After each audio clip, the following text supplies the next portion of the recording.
Welcome back to my YouTube blog. ಎಲ್ಲರೂ ಹೇಗಿದ್ದೀರಾ? ಎಲ್ಲರೂ ಚೆನ್ನಾಗಿದ್ದೀರಾ ಅಂತ ಅನ್ಕೊಂತೀನಿ. ಇವತ್ತು ಯಾವಾರ ಬುಧವಾರ ನೈಟಿನ ವ್ಲಾಗ್ ಸ್ಟಾರ್ಟ್ ಮಾಡ್ತಾ ಇದ್ದೀನಿ. ಇವತ್ತು ಸ್ವಲ್ಪ ಅಡುಗೆ ಮಾಡೋದಕ್ಕೂ ಇಂಟ್ರೆಸ್ಟ್ ಇಲ್ಲ, ಅಲ್ಲೇ ಟೈಮ್ ಆಗಿದೆ, 7:30 ಆಗಿದೆ. ಅದರಿಂದ ಯಾವ್ದಾದ್ರು ಒಂದು ಪಲಾವ್ ಇಲ್ಲ ಟೊಮೊಟೊ ಬತ್ತ ಏನಾದ್ರು ಮಾಡ್ಕೊಳ್ಳೋಣ ಅಂತ ಅಂದ್ಕೊಂಡೆ. ಸ್ವಲ್ಪ ಯೂಟ್ಯೂಬಲ್ಲಿ ಒಂದು ವಿಡಿಯೋ ನೋಡಿದೆ. ಯೂಟ್ಯೂಬಲ್ಲಿ ವಿಡಿಯೋ ನೋಡಿ ಅಡುಗೆ ಮಾಡಿದ್ರೆ ನಮ್ಮ ಮನೆಯವರು ಸ್ವಲ್ಪ ಇಷ್ಟಪಡಲ್ಲ. ಆದ್ರೂ ಇವತ್ತು ಮಾಡ್ತಾ ಇದ್ದೀನಿ, ಯಾಕಂದ್ರೆ ಕೆಲವೊಂದು ರೆಸಿಪೀಸ್ ಚೆನ್ನಾಗಿ ಬರುತ್ತೆ, ಕೆಲವೊಂದು ಚೆನ್ನಾಗಿ ಬರೋದಿಲ್ಲ. ಅದರಿಂದ ಅವ್ರು ಇಷ್ಟಪಡೋದಿಲ್ಲ. ಸೊ ಇವಾಗ ಒಂದು ಟೊಮೆಟೊ ಬಾತ್ ತರ ಒಂದು ರೆಸಿಪಿ ನೋಡಿದೆ, ಅದನ್ನ ಟ್ರೈ ಮಾಡೋಣ ಅಂತ ಅನ್ಕೊಂಡಿದ್ದೀನಿ. ಅದನ್ನ ಟೊಮೆಟೊ ಬಾತ್ ಅಂತ ಹೇಳೋದು ಅಥವಾ ಪಲಾವ್ ಅಂತ ಹೇಳೋದು ಗೊತ್ತಿಲ್ಲ. ಪಲಾವ್ ಅಂತ ಹೇಳೋಣ ಅಂತಂದ್ರೆ ತರಕಾರಿ ಇಲ್ಲ, ಟೊಮೆಟೊ ಬಾತ್ ಅಂತ ಹೇಳೋಣ ಅಂತಂದ್ರೆ ಬಟಾಣಿ ಮತ್ತೆ ಆಲೂಗಡ್ಡೆ ಹಾಕಿ ಮಾಡ್ತಾ ಇದ್ದೀನಿ. ಒಂದು ವಿಚಿತ್ರ ಬಾತ್ನ ಟ್ರೈ ಮಾಡ್ತಾ ಇದ್ದೀನಿ. ಅದಕ್ಕೆ ಏನಾದ್ರು ನೀವೇ ಒಂದು ಹೆಸರಿಟ್ಬಿಟ್ಟು ಕಮೆಂಟ್ ಅಲ್ಲಿ ತಿಳಿಸಿ ಏನ್ ಮಾಡ್ತಾ ಇದೀನಿ ಏನು ಅಂತಾನ. ಸೊ ವ್ಲಾಗ್ನ ಸ್ಟಾರ್ಟ್ ಮಾಡಿದ್ದೀನಿ. ಇವಾಗ ಅಡುಗೆ ಸ್ಟಾರ್ಟ್ ಮಾಡಬೇಕು. ಸ್ವಲ್ಪ ನೈಟ್ ಯಾಕೋ ಅನ್ನ ಸಾಂಬಾರ್ ಮುದ್ದೆ ಈ ತರ ಮಾಡ್ಕೊಳಕ್ಕೆ ಇಂಟ್ರೆಸ್ಟ್ ಇಲ್ಲ, ಸಿಂಪಲ್ ಆಗಿ ಟೊಮೊಟೊ ಬಾತ್ ತರ ಮಾಡ್ಕೊಂಬಿಡೋಣ ಅಂತ ಅನ್ಕೊಂಡಿದೀನಿ. ಸೊ ರೆಸಿಪಿ ಹೇಗ್ ಬರುತ್ತೆ ಏನು ಅಂತನ ನಿಮ್ಗೂ ಹೇಳ್ತೀನಿ ನಾನು. ಮತ್ತೆ ಇವತ್ತು ಅದ್ರ ಜೊತೆಗೆ ಸೈಡ್ಸ್ಗೆ ಅಂತ ಹೇಳ್ಬಿಟ್ಟು ಬೋಂಡ ಮತ್ತೆ ನುಗ್ಗೆ ಸೊಪ್ಪಿನ ಪಲ್ಯ ಮಾಡ್ಕೊತಾ ಇದೀನಿ. ನುಗ್ಗೆ ಸೊಪ್ಪಿನ ಪಲ್ಯ ನಮ್ಮ ಫ್ರೆಂಡ್ ಒಬ್ರಿಗೆ ಅದು ಯಾವ ತರ ಮಾಡೋದು ಅಂತ ಏನು ಗೊತ್ತಿಲ್ವಂತೆ, ಅದರಿಂದ ಅವ್ರಿಗೂ ರೆಸಿಪಿ ಶೇರ್ ಮಾಡ್ದಂಗೆ ಆಗುತ್ತೆ ಅಂತ ಹೇಳ್ಬಿಟ್ಟು ಅದೊಂದು ರೆಸಿಪಿನ ನಿಮ್ಗೆ ತೋರಿಸ್ತೀನಿ. ಯಾವ ತರ ಮಾಡ್ತೀನಿ ಏನು ಅಂತ. ಎಗ್ ಬುರ್ಜಿ ಮಾಡೋದು ತರ ಮಾಡ್ತಾ ಇದ್ದೀನಿ. ಸೊ ಅಡುಗೆ ಸ್ಟಾರ್ಟ್ ಮಾಡೋಣ. ಇವಾಗ ಟೈಮ್ ಆಗ್ಬಿಟ್ಟಿದೆ, ಆಗ್ಲೇ 7 ಗಂಟೆ 7:30 ಆಗಿರ್ಬೋದು ಸುಮಾರು. ಅಡುಗೆ ಸ್ಟಾರ್ಟ್ ಮಾಡೋಣ. ನಾನು ಈ ರೆಸಿಪಿಗೆ ಏನೇನು ಬೇಕು ಅಂತ ಎಲ್ಲ ಆಲ್ರೆಡಿ ನಾನು ರೆಡಿ ಮಾಡಿ ಇಟ್ಕೊಂಡಿದ್ದೀನಿ, ಕಟ್ ಮಾಡಿ ಎಲ್ಲ ರೆಡಿ ಮಾಡಿ ಇಟ್ಕೊಂಡಿದ್ದೀನಿ. ಇವಾಗ ಏನೇನು ಐಟಮ್ ತಗೊಂಡಿದ್ದೀನಿ ಅಡುಗೆ ಮಾಡೋದಕ್ಕೆ ಅಂತ ತೋರಿಸ್ತೀನಿ. ಸೊ ಇದು ಒಂದು ವಿಚಿತ್ರ ಪಾತ್ರೆ. 2 ಈರುಳ್ಳಿ ಕಟ್ ಮಾಡ್ಕೊಂಡಿದ್ದೀನಿ, ಒಂದು 4 ಹುಳಿ ಟೊಮೆಟೊ ಕಟ್ ಮಾಡ್ಕೊಂಡಿದ್ದೀನಿ, 4 ಹೋದ್ರೆ ಚಿಕ್ಕ ಸೈಜು ಅದು 4 ಕಟ್ ಮಾಡ್ಕೊಂಡಿದ್ದೀನಿ. ಕೊತ್ತಂಬರಿ ಸೊಪ್ಪು, ಪುದೀನ ಮತ್ತೆ ಹಸಿಮೆಣಸಿನಕಾಯಿ, ನಿಂಬೆಹಣ್ಣು ತಗೊಂಡಿದ್ದೀನಿ. ಇದ್ರ ಜೊತೆಗೆ 1 ಸ್ಪೂನ್ ಆಗೋಷ್ಟು ಶುಂಠಿ ಬೆಳ್ಳುಳ್ಳಿ ಪೇಸ್ಟ್ ತಗೊಂಡಿದ್ದೀನಿ. ಮತ್ತೆ ಮೊಸರು ಇಷ್ಟು ಹಾಕಲ್ಲ, ಒಂದು ಅರ್ಧ ಹಾಕೋತೀನಿ, 1/4 ಲೀಟರ್ ಇದೆ ಇದು. ಮತ್ತೆ ತರಕಾರಿ ಏನೂ ಇಲ್ಲ. ತರಕಾರಿ ಅಂತಂದ್ರೆ ಬಟಾಣಿ ಸ್ವಲ್ಪ, ಇದು ಉಪ್ಪಿಟ್ಟು ಹಾಕ್ಬಿಟ್ಟು ಇದು ಮಿಕ್ಕಿದವನ್ನ ಬೆಳಗ್ಗೆ ಉಪ್ಪಿಟ್ಟು ಮಾಡ್ಕೊಂಡಿದ್ದೆ, ಉಪ್ಪಿಟ್ಟು ಹಾಕಿ ಇನ್ನೊಂದು ಸ್ವಲ್ಪ ಇಷ್ಟು ಮಿಕ್ಕಿದೆ, ನನಗೆ ನನ್ನ ಮಗನಿಗೆ ಉಪ್ಪಿಟ್ಟು ಮಾಡ್ಕೊಂಡಿದ್ದೆ. ಇದು ಆಲೂಗಡ್ಡೆ ಸಿಪ್ಪೆ ತೆಗೆದು ಕಟ್ ಮಾಡ್ಕೊಂಡಿದ್ದೀನಿ, ಚಿಕ್ಕದಾಗಿ ಕಟ್ ಮಾಡ್ಕೊಂಡಿದ್ದೀನಿ. ಯಾಕಂದ್ರೆ ನಮ್ಮ ಮನೇಲಿ ತರಕಾರಿ ಎಲ್ಲ ವೇಸ್ಟ್ ಮಾಡೋದು ಜಾಸ್ತಿ, ಅದಕ್ಕೆ ಈ ತರ ಚಿಕ್ಕದಾಗಿ ಕಟ್ ಮಾಡ್ಕೊಂಡ್ರೆ ತರಕಾರಿನೂ ಖಾಲಿ ಆಗುತ್ತೆ. ಅದರಿಂದ ಈ ತರ ಚಿಕ್ಕದಾಗಿ ಕಟ್ ಮಾಡ್ಕೊಂಡಿದ್ದೀನಿ. ಅಡುಗೆ ಸ್ಟಾರ್ಟ್ ಮಾಡ್ತೀನಿ ಇವಾಗ. ಇದ್ರ ಜೊತೆಗೆ ಬೋಂಡಕ್ಕೂ ಕೂಡ ರೆಡಿ ಮಾಡ್ಕೊಂಡಿದ್ದೀನಿ. ಈರುಳ್ಳಿ, ಕರ್ಬೇವಿನ ಸೊಪ್ಪು, ಇದು ಬೆಳ್ಳುಳ್ಳಿ ಒಂದು 10 ಇಳ್ಕಷ್ಟು ಜಜ್ಜಿ ಹಾಕೊಂಡಿದ್ದೀನಿ. ಹಸಿಮೆಣಸಿನಕಾಯಿ ಸಣ್ಣ ಕಟ್ ಮಾಡ್ಕೊಂಡಿದ್ದೀನಿ. ಸೊಪ್ಪಿನ ಪಲ್ಯನೂ ರೆಡಿ ಮಾಡ್ಕೊಬೇಕು, ಅದು ಬೇರೆ ಏನೋ ರೆಡಿ ಮಾಡ್ಕೊಂಡಿಲ್ಲ. ಹೇಳ್ಬೇಕು ಅಂತ ಅಂದ್ರೆ ನೆನ್ನೆನೆ ಮಾಡ್ಬೇಕಾಗಿತ್ತು ಇದು ರೆಸಿಪಿನ, ಬಟ್ ಮಾಡಕ್ಕಾಗಿಲ್ಲ. ನಿನ್ನೆ ನಮ್ಮ ಮನೇಲಿ ಕಬಾಬ್ ಬೇರೆ ತಗೊಂಡಿದ್ದಾರ, ಸುಮ್ಮನೆ ಅದು ಮಾಡ್ಬಿಟ್ಟು ಸೊಪ್ಪಿನ ಪಲ್ಯನೂ ಮಾಡಿ ಅಡುಗೆನೂ ಮಾಡಿ ಕಬಾಬ್ ಇದು ವೇಸ್ಟ್ ಆಗ್ಬಿಡುತ್ತೆ ಅಂತ ಜಾಸ್ತಿ ಇಲ್ಲ, ಸೊಪ್ಪು ಸ್ವಲ್ಪನೇ ಇದೆ. ಒಂದಿನ ನಾನು ಅದು ಕ್ಲೀನ್ ಮಾಡದೆ ಇಟ್ಟಿದ್ದಕ್ಕೆ ಅದೇ ಎಲ್ಲ ಸಿಪ್ಪೆ ಬಿಟ್ಕೊಂಡ್ಬಿಟ್ಟಿದೆ. ಈ ತರ ಎಲ್ಲನ ನೀಟಾಗೆಲ್ಲ ನಾನು ಅದು ಬಿಡಿಸೋ ಅವಶ್ಯಕತೆ ಇಲ್ಲ, ಎಲ್ಲ ನೀಟಾಗಿ ಬಿಡಿಸ್ಕೊಂಡಿದ್ದೆ. ಎಲ್ಲ ಒಂದ್ಸಲ ನೋಡಿದ್ದೀನಿ, ಚೆನ್ನಾಗಿದೆ, ಏನೂ ಆಗಿಲ್ಲ. ಅದರಿಂದ ನೀಟಾಗಿ ತೊಳೆದ್ಬಿಟ್ಟು ಬೇಯಿಸ್ಕೊಬೇಕಿಲ್ಲ. ಇವಾಗ ಫಸ್ಟ್ ಬೋಂಡ ಮಾಡಿ ಅವ್ರಿಗೆ ಕೊಟ್ಟು ಆಮೇಲೆ ಟೊಮೊಟೊ ಬಾತಿಗೆ ರೆಡಿ ಮಾಡಿಟ್ಟು ಅದು ಕುಕ್ಕರ್ ವಿಷಲ್ ಹೋಗೋದಕ್ಕೆ, ಅದಾದ್ಮೇಲೆ ನಾನು ಸೊಪ್ಪಿನ ಪಲ್ಯ ರೆಡಿ ಮಾಡ್ಕೊತೀನಿ. ಇವಾಗ ಸ್ವಲ್ಪ ಫ್ರೈ ಮಾಡ್ಕೊಂಬಿಡೋಣ. ಫ್ರೈ ಮಾಡ್ಕೊಂಡು ನಿಮ್ಗೆ ಫಸ್ಟ್ ರೆಸಿಪಿ ಎಲ್ಲ ತೋರಿಸ್ಬಿಡ್ತೀನಿ, ಯಾವ ತರ ಮಾಡ್ತೀನಿ ಏನು ಅಂತಾನ. ಆಮೇಲೆ ಕರೆಕ್ಟಾಗಿ ಮಾಡ್ಕೊಂತೀನಿ. ಫಸ್ಟು ಈ ಅಡುಗೆಗಳ್ದೆಲ್ಲ ತೋರಿಸ್ಬೇಕಾದ್ರೆ ನೀಟಾಗಿ ತೋರಿಸಿದ್ರೆ ಯಾರಿಗಾದ್ರೂ ರೆಸಿಪಿ ಟ್ರೈ ಮಾಡೋರ್ಗು ಹೆಲ್ಪ್ ಆಗುತ್ತೆ. ಅದರಿಂದ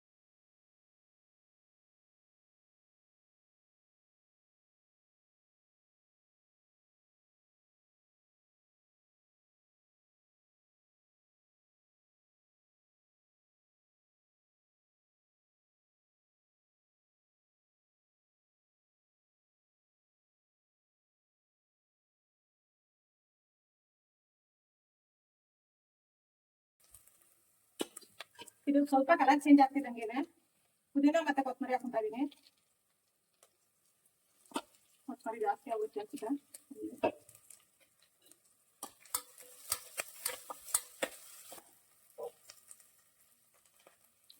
ಆಲೂಗಡ್ಡೆ ಮತ್ತು ಬಟಾಣಿ ಎರಡನ್ನೂ ಹಾಕ್ಕೊತಾ ಇದ್ದೀನಿ.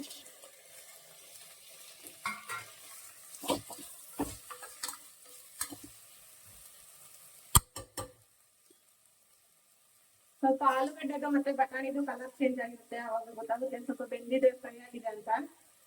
ಅದು ಫ್ರೈ ಆದಾದ್ಮೇಲೆ ಟೊಮೊಟೊ ಹಾಕೊಂತ ಇದ್ದೀನಿ.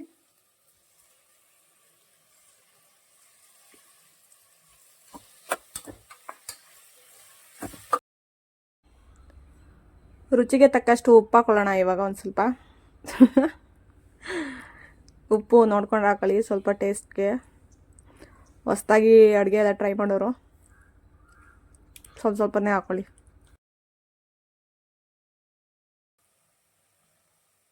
ಸ್ವಲ್ಪ ಅಡುಗೆ ಅರಿಶಿನ,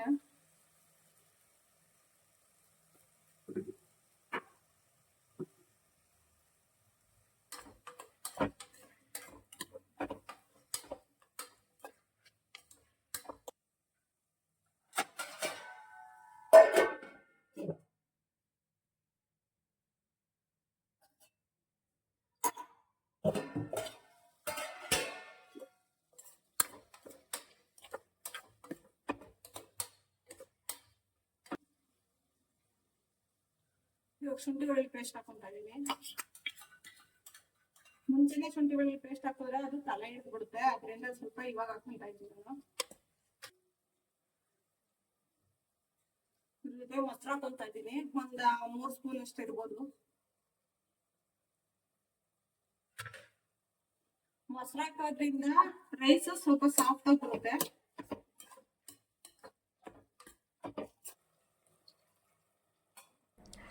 ನಾನು ಇದೇ ಲೋಟದಲ್ಲೇ ಅಕ್ಕಿ ಅಳತೆ ತೊಗೊಂಡಿದ್ದೆ, 2 ಲೋಟ ಅಕ್ಕಿ ತೊಗೊಂಡಿದ್ದೆ, ಅದರಿಂದ 4 ಲೋಟದಷ್ಟು ನೀರು ಹಾಕ್ಕೊತಾ ಇದ್ದೀನಿ.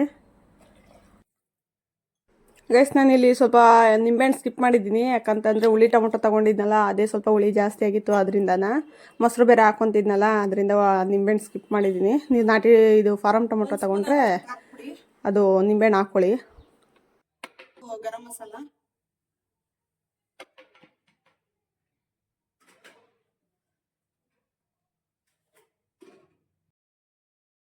ಇಲ್ಲಿ ನಾನು 1 ಸ್ಪೂನ್ ಆಗೋಷ್ಟು ಬಿರಿಯಾನಿ ಮಸಾಲ ಹಾಕ್ಕೊತಾ ಇದ್ದೀನಿ. ಬಿರಿಯಾನಿ ಮಸಾಲ ಸ್ವಲ್ಪ ನಾನ್ ವೆಜ್ಜಿಗೆ ಮಾತ್ರ ಅಂತ ಏನಿರಲ್ಲ, ವೆಜ್ಗೂ ಕೂಡ ಹಾಕೋಬೋದು. ಹಾಕೊಂಡ್ರೆ ಸ್ವಲ್ಪ ಟೇಸ್ಟ್ ಚೆನ್ನಾಗಿ ಬರುತ್ತೆ, ಅದರಿಂದ ಹಾಕ್ಕೊತಾ ಇದ್ದೀನಿ.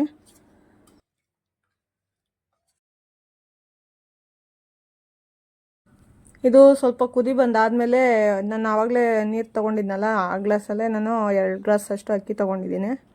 ಅಕ್ಕಿ ತೊಳ್ದು ಹಾಕ್ಕೊತಾ ಇದ್ದೀನಿ.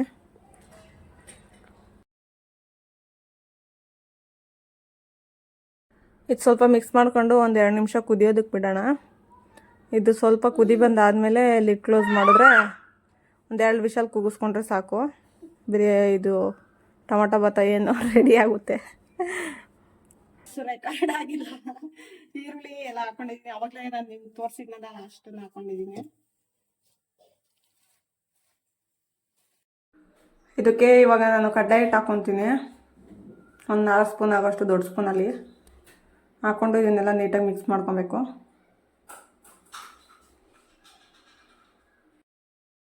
ಇನ್ನು ಬೋಂಡಕ್ಕೆಲ್ಲ ಕಲಸಿಟ್ಬಿಟ್ಟು ಸ್ವಲ್ಪ ಇನ್ನು ನುಗ್ಗೆ ಸೊಪ್ಪು ಬೇಯಿಸ್ಕೊಳ್ಳೋದಕ್ಕೂ ನೀರು ಇಡ್ತಾ ಇದ್ದೀನಿ. ನಾನು ಇದ್ರ ಜೊತೆ ಸ್ವಲ್ಪ ತೊಗರಿಬೇಳೆ ಹಾಕ್ಕೊತಾ ಇದ್ದೀನಿ, ಯಾಕಂದರೆ ಸ್ವಲ್ಪ ಪಲ್ಯ ಜಾಸ್ತಿ ಬೇಕಿತ್ತು, ಅದರಿಂದ. ಇದಕ್ಕೆ ನಾಲ್ಕು ಅವಶ್ಯಕತೆ ಇರಲ್ಲ, ಸೊಪ್ಪು ಬೇಯಿಸ್ಕೊಂಡು ಫ್ರೈ ಮಾಡ್ಕೊಂಡ್ರೆ ಆಗುತ್ತೆ. ಇದು ಸ್ವಲ್ಪ ನನಗೆ ಪಲ್ಯ ಜಾಸ್ತಿ ಬೇಕಿತ್ತಲ್ಲ, ಅದರಿಂದ ಬೇಳೆ ಹಾಕ್ಕೊತಾ ಇದ್ದೀನಿ. ಬೇಳೆ ಹಾಕ್ಕೊಂಡು ಸೊಪ್ಪು ಹಾಕ್ಕೊಂಡು ಸ್ವಲ್ಪ ಅದ್ರ ಜೊತೆಗೆ 1 ಸ್ಪೂನ್ ಆಗೋಷ್ಟು ಉಪ್ಪು ಹಾಕ್ಕೊಂಡು ಕುಕ್ಕರ್ ಮುಚ್ಚಳ ಮುಚ್ಚಿ 1 ವಿಜಲ್ ಕೂಗಿಸ್ಕೊತೀನಿ. 1 ವಿಜಲ್ ಕೂಗಿಸ್ಕೊಂಡ್ರೆ ಸಾಕು, ಸೊಪ್ಪು ಬೇಯುತ್ತೆ. ಸ್ವಲ್ಪ ಇದು ಸೊಪ್ಪು ಎಳೆ ಸೊಪ್ಪಲ್ಲ, ಬಲ್ತಿರೋ ಸೊಪ್ಪಾದರೆ 2 ವಿಷಲ್ ಕೂಗಿಸ್ಕೊಳ್ಳಿ. ಇನ್ನು ಅದು ಕುಕ್ಕರ್ ವಿಜಲ್ ಕೂಗೋದಕ್ಕೆ ಇಟ್ಬಿಟ್ಟು ಸ್ವಲ್ಪ ಬೋಂಡ ಹಾಕ್ಕೊತಾ ಇದ್ದೀನಿ. ಸ್ವಲ್ಪ ಎಣ್ಣೆ ಕಾಯ್ದಿರಲಿಲ್ಲ, ನಾನು ಮುಂಚೆನೇ ಹಾಕ್ಬಿಟ್ಟೆ, ಅದರಿಂದ ಸ್ವಲ್ಪ ಟೇಸ್ಟ್ ನೋಡೋದಕ್ಕೆ ಮಾತ್ರ ಒಂದು 4 ಬೋಂಡ ಹಾಕ್ಕೊಂಡು ಅದನ್ನು ಸ್ವಲ್ಪ ಬೇಯಿಸ್ಕೊಂಡು ಟೇಸ್ಟ್ ನೋಡೋಣ ಅಂತಂದರೆ ನನ್ನ ಮಗ ಅಷ್ಟೊತ್ತಿಗೆ ಬಂದು ಅಮ್ಮ ಬೋಂಡ ಕೊಡು ಅಂತ ನಿಂತಿದ್ದ. ಅದಕ್ಕೆ ಅವನಿಗೆ ಕೊಟ್ಟು ಕಳಿಸ್ತೀನಿ, ನೀವೇ ಟೇಸ್ಟ್ ನೋಡ್ಬಿಟ್ಟು ಹೇಳ್ರಿ ಅಂತನ. ಅದಕ್ಕೆ ಅದ್ರ ಜೊತೆಗೆ ಇನ್ನು ಬೋಂಡ ಬೇಯುವಾಗಲೇ ಸ್ವಲ್ಪ ಮೊಸರು ಬಜ್ಜಿಗೂ ರೆಡಿ ಮಾಡಿಕೊಂಡೆ. ರೈಸ್ಗೆ ಸ್ವಲ್ಪ ಮೊಸರು ಬಜ್ಜಿ ಬೇಕಿತ್ತು, ನಾವು ಯಾವಾಗಲೇ ಸ್ವಲ್ಪ ಈ ಥರ ರೈಸ್ಗಳು ಮಾಡಿಕೊಂಡ್ರೆ ಮೊಸರು ಬಜ್ಜಿ ಮಾಡೇ ಮಾಡ್ತೀನಿ, ಅದರಿಂದ ಮಾಡ್ಕೊತಾ ಇದ್ದೀನಿ. ಸ್ಟಾರ್ಟಿಂಗ್ ಹಾಕಿದ್ದವು ನಮ್ಮ ಮನೆಯವ್ರಿಗೆ ಕೊಟ್ಟು ಕಳಿಸ್ದೆ, ನಮ್ಮ ಪಾಪಂಗೂ ನಮ್ಮ ಮನೆಯವ್ರಿಗೂ. ಆಮೇಲೆ ಊಟಕ್ಕೆ ಅಂತ ಬೋಂಡ ಬೇರೆ ಹಾಕ್ಕೊಂಡೆ. ಟೇಸ್ಟ್ ಎಲ್ಲ ನೋಡಿಬಿಟ್ಟು ಉಪ್ಪು ಖಾರ ಎಲ್ಲ ಕರೆಕ್ಟಾಗಿ ನೋಡಿ ಹಾಕ್ಕೊಂಡೆ. ಸ್ವಲ್ಪ ವಿಡಿಯೋ ಫಾಸ್ಟಾಗಿ ತೋರಿಸ್ತಾ ಇರ್ತೀನಿ, ಯಾಕಂತಂದರೆ ತುಂಬ ಟೈಮಿಂಗ್ಸ್ ಜಾಸ್ತಿ ಆದರೆ ನೋಡೋರ್ಗೂ ಬೋರ್ ಆಗಿಬಿಡುತ್ತೆ ಅಂತನ. ಅದರಿಂದ ಸ್ವಲ್ಪ ವಿಡಿಯೋ ಫಾಸ್ಟಾಗಿ ಇಟ್ಟಿರ್ತೀನಿ ಅಷ್ಟೇ. ಮತ್ತು ಸ್ವಲ್ಪ ಬೋಂಡ ಬೇಯುವಾಗಲೇ ಸ್ವಲ್ಪ ಇದಕ್ಕೂ ಸೊಪ್ಪಿನ ಪಲ್ಯ ಮಾಡೋದಕ್ಕೆ ಈರುಳ್ಳಿ ಮತ್ತು ಮೆಣಸಿನ್ಕಾಯಿ ಎಲ್ಲ ಹಚ್ಕೊತಾ ಇದ್ದೆ. ಇನ್ನು ಬೋಂಡದಿಟ್ಟು ಎಷ್ಟು ಕಲಸಿದ್ನೋ ಅಷ್ಟು ಪೂರ್ತಿನ ಬೋಂಡ ಎಲ್ಲ ಮಾಡ್ಕೊಂಡು ಆದಮೇಲೆ ಲಾಸ್ಟಿಗೆ ಸೊಪ್ಪನ್ನ ಒಗ್ಗರಣೆ ಹಾಕ್ಕೊಂಡೆ. ಯಾಕಂತ ಅಂದರೆ ಸ್ವಲ್ಪ ಇದು ಒಂದು ಕಡೆ ಅದು ಒಂದು ಕಡೆ ಅಂತಂದರೆ ಎಲ್ಲ ಸೀದೋಗ್ಬಿಡುತ್ತೆ, ಎರಡು ಸೈಡೂ ನೋಡ್ಕೊಂಡು ಫ್ರೈ ಮಾಡೋದಕ್ಕಾಗೋದಿಲ್ಲ ಅಂತ. ಇನ್ನು ಒಂದು ಬಾಣಲಿ ಇಟ್ಬಿಟ್ಟು ಎಣ್ಣೆ ಹಾಕ್ಕೊಂಡು ಈರುಳ್ಳಿ ಮತ್ತು ಸಾಸಿವೆ ಮತ್ತು ಹಸಿಮೆಣ್ಸಿನ್ಕಾಯಿ 3 ಹಾಕ್ಕೊಂಡು ಫ್ರೈ ಮಾಡ್ಕೊತಾ ಇದ್ದೀನಿ. ಬೋಂಡದ ಎಣ್ಣೆನೇ ತೊಗೊಂಡಿದ್ರಿಂದ ಸ್ವಲ್ಪ ಎಣ್ಣೆ ಕಾಯ್ದಿತ್ತು, ಅದಕ್ಕೆ ಆವಾಗಲೇ ಹಾಕ್ಕೊತಾ ಇದ್ದೀನಿ. ಇನ್ನು ಇದ್ರ ಜೊತೆಗೆ ಒಂದು 3 ಮೊಟ್ಟೆನ ಸ್ವಲ್ಪ ಈರುಳ್ಳಿ ಎಲ್ಲ ಬೆಂದಮೇಲೆ ಸ್ವಲ್ಪ ಉಪ್ಪು ಹಾಕ್ಕೊಂಡು ಮೊಟ್ಟೆ ಒಡೆದು ಹಾಕ್ಕೊಂಡು ಫ್ರೈ ಮಾಡಿಕೊಂಡೆ. ಅದಾದಮೇಲೆ ಲಾಸ್ಟಿಗೆ ಸೊಪ್ಪು ಹಾಕ್ಕೊಂಡೆ. ನಿಮ್ಗೆ ಇನ್ನೊಂದು ಏನಂತಂದರೆ ಸೊಪ್ಪಿಗೆಲ್ಲ ಮೊಟ್ಟೆ ಹಿಡಿಬೇಕು ಅಂತಂದರೆ ನೀವು ಮೊಟ್ಟೆ ಒಡೆದು ಹಾಕ್ತಿರಲ್ಲ ಅದೇ ಟೈಮಲ್ಲೇ ಸೊಪ್ಪನ್ನು ಹಾಕ್ಕೊಂಡು ಫ್ರೈ ಮಾಡ್ಕೊಳ್ಳಿ, ಆವಾಗ ಸೊಪ್ಪಿಗೆಲ್ಲ ಮೊಟ್ಟೆ ಹಿಡಿಯುತ್ತೆ. ಇಲ್ಲ ನಮ್ಗೆ ಆ ಥರ ಬೇಡ ಅಂತಂದರೆ ಫ್ರೈ ಮಾಡಿಕೊಂಡು ಮೊಟ್ಟೆ ಎಲ್ಲ ಫ್ರೈ ಆದಾದಮೇಲೆ ಸೊಪ್ಪು ಹಾಕ್ಕೊಂಡು ಫ್ರೈ ಮಾಡ್ಕೊಳ್ಳಿ. ನಾನು ಮದುವೆಗಿಂತ ಮುಂಚೆ ವಾರದಲ್ಲಿ 2-3 ಸಲಿನಾದರೂ ನುಗ್ಗೆ ಸೊಪ್ಪು, ನುಗ್ಗೆಕಾಯಿ ಮತ್ತು ನುಗ್ಗೆ ಸೊಪ್ಪಿನ ಹೂವಾದಲ್ಲಿ ಈ ಥರ ಎಗ್ ಬುರ್ಜಿ ಮಾಡ್ಕೊಂಡು ತಿನ್ನೋದು ಮಾಡ್ತಿದ್ದೆ. ಆವಾಗ ಮುಂಚೆ ನಮ್ಮ ಅಮ್ಮರ ಮನೆ ಹತ್ರ ಮರ ಇತ್ತು. ಬಟ್ ಇವಾಗ ಮದುವೆ ಆದಾಗಿಂದ ಒಂದು 4-5 ಸಲ ತಿಂದಿರ್ಬೋದು ನುಗ್ಗೆ ಸೊಪ್ಪು ಅಷ್ಟೇ. ಸಿಗೋದಿಲ್ಲ, ಎಲ್ಲೂ ಅಪರೂಪ ಸಿಗೋದು. ಊರ ಕಡೆ ಸಿಗುತ್ತೆ, ಬಟ್ ನಮ್ಮ ಮನೆಯವ್ರು ತಿನ್ನಲ್ವಲ್ಲ, ಏನು ಮಾಡೋದು. ನುಗ್ಗೆ ಸೊಪ್ಪಿನ ಸಾರು ಮಾಡಿದ್ರೆ ತಿನ್ನಲ್ಲ ಅವರು, ಅದರಿಂದ ನುಗ್ಗೆ ಸೊಪ್ಪು, ಸಬ್ಬಸಿಗೆ ಸೊಪ್ಪು ಇವೆರಡೂ ತಿನ್ನಲ್ಲ ಅವರು, ಇಷ್ಟಪಡಲ್ಲ ಅಷ್ಟು. ಅದರಿಂದ ಮಾಡೋದು ಕಡಿಮೆನೆ. ಕೆಲವೊಂದು ಅಡುಗೆಗಳನ್ನಂತೂ ಮಾಡೋದಕ್ಕೆ ಹೋಗೋದಿಲ್ಲ, ಅವ್ರು ತಿನ್ನೋದಿಲ್ಲ ಅಂತನ.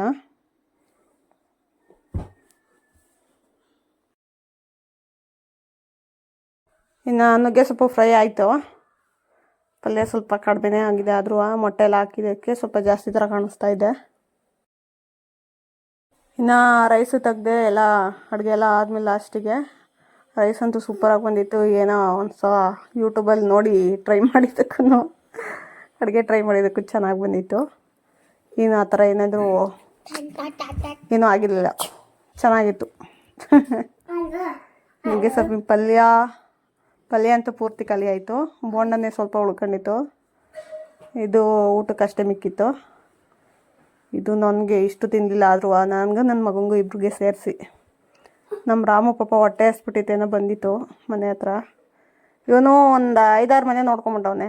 5-6 ಮನೇಲಿ ಯಾರ ಮನೇಲೂ ಹಾಕಲಿಲ್ಲ ಅಂತಂದರೆ, ಯಾರ ಮನೇಲಿ ಲಾಸ್ಟಿಗೆ ಕದ ಬಾಗಿಲು ತೆಗ್ದಿರುತ್ತೋ ಅವ್ರ ಮನೆ ಹತ್ರ ಬರ್ತಾನೆ ಇವನು. ಆವಾಗ ನಾವೇ ಅರ್ಥ ಮಾಡಿಕೊಂಡು ಊಟ ಹಾಕ್ಬಿಟ್ಟು ಬರ್ಬೇಕು ಇವನಿಗೆ. ಇಲ್ಲಾಂದರೆ ಸುಮ್ಮನೆ ಪಾಪ ರಾತ್ರಿ ಎಲ್ಲ ಹೊಟ್ಟೆ ಹಸ್ಕೊಂಡಿರ್ತಾನೆ. ಮತ್ತು ಪಾತ್ರೆ ಎಲ್ಲ ತೊಳೆದು ಸ್ವಲ್ಪ ಲಾಸ್ಟಿಗೆ ಊಟ ಮಿಕ್ಕಿತ್ತಲ್ಲ ಅದನ್ನೆಲ್ಲ ಸ್ವಲ್ಪ ಅವನಿಗೆ ಹಾಕ್ಬಿಟ್ಟೆ. ಏನೂ ಉಳಿಲಿಲ್ಲ ಊಟ ಎಲ್ಲನ ರಾತ್ರಿ ಅಂದರೆ. ಆದರೂ ಸ್ವಲ್ಪ ಅಕ್ಕಿ ಜಾಸ್ತಿ ಹಾಕ್ಬಿಟ್ಟಿದ್ದೀನಿ ಅಂತ ಅನ್ನಿಸ್ತಿತ್ತು, ಅದು ರಾಮಗೋಸ್ಕರ ಕಾಯ್ತಿತ್ತೇನೋ, ಅದಕ್ಕೆ ಜಾಸ್ತಿ ಆಗ್ಬಿಟ್ಟಿತ್ತು ರೈಸು. ಇನ್ನು ಊಟ ಎಲ್ಲ ಮುಗಿಸ್ಕೊಂಡು ಅವನಿಗೂ ಸ್ವಲ್ಪ ರೈಸ್ ಇಷ್ಟು ಮಿಕ್ಕಿತ್ತು, ಅವನಿಗೆ ಹಾಕಿ ಖಾಲಿ ಮಾಡಿ ಇನ್ನು ಬೋಂಡ ಕರೆದಿದ್ದ ಎಣ್ಣೆ ಎಲ್ಲ ಎತ್ತಿಟ್ಟು ಅವನು ಪಾತ್ರೆ ಎಲ್ಲ ತೊಳೆದಿಟ್ಟು ಸ್ವಲ್ಪ ಅಡುಗೆ ಮನೆಯೆಲ್ಲ ಕ್ಲೀನ್ ಮಾಡಿ ಮಲ್ಕೊಂಡ್ವಿ. ಇಷ್ಟೇ ಇವತ್ತಿನ ವ್ಲಾಗ್. ಹೇಗಿತ್ತು ರೆಸಿಪಿ ಅಂತ ಹೇಳಿ ನೀವು ಒಂದು ಸಲ ಟ್ರೈ ಮಾಡಿ, ನಿಜವಾಗ್ಲೂ ಚೆನ್ನಾಗಾಗಿತ್ತು. ಏನು ಆ ಥರ ವೇಸ್ಟ್ ಆಗೋ ಥರ ಆಗಿರಲಿಲ್ಲ. ನೀವು ರೆಸಿಪಿ ಟ್ರೈ ಮಾಡಿ, ಇಷ್ಟ ಆದರೆ ಕಮೆಂಟ್ ಬಾಕ್ಸಲ್ಲಿ ತಿಳಿಸಿ ಚೆನ್ನಾಗಾಗಿತ್ತು ಅಡುಗೆ ಅಂತ. ಇವನಂತೂ ರಿಂಗ್ ಲೈಟ್ನ ಯಾವತ್ತು ಏನು ಮಾಡ್ತಾನೋ ಗೊತ್ತಿಲ್ಲ, ಯಾವಾಗಲೂ ಬಂದು ಈ ಥರ ಕಲರ್ ಚೇಂಜ್ ಮಾಡ್ತಾ ಇರ್ತಾನೆ. ಸೊ ಅಡುಗೆ ಮನೆಯೆಲ್ಲ ಕ್ಲೀನ್ ಆಯಿತು. ಇಷ್ಟೇ ಇವತ್ತಿನ ವ್ಲಾಗ್. ಇಲ್ಲಿಗೆ ಈ ವ್ಲಾಗ್ನ ಎಂಡ್ ಮಾಡ್ತಾಯಿದ್ದೀನಿ. ಟೇಕ್ ಕೇರ್ ಆಲ್, ಬಾಯ್ ಬಾಯ್.